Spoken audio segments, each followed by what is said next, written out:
السلام عليكم ورحمة الله وبركاته. اليوم الجزء الرابع. غسلنا بالجزء السابق هو غسلنا السيارة، هيكل السيارة، وقبله فتحنا السيارة. يعني بالجزء الأول غسلنا السيارة، والجزء الثاني هذا شلون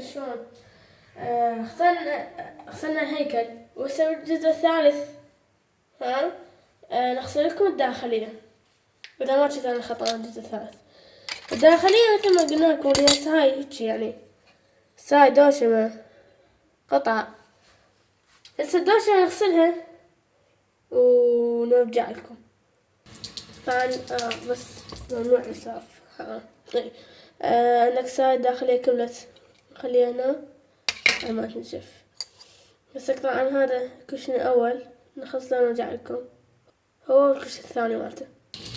طبعا مثل ما قلت عفوا، غسلت لكم الداخل كلها.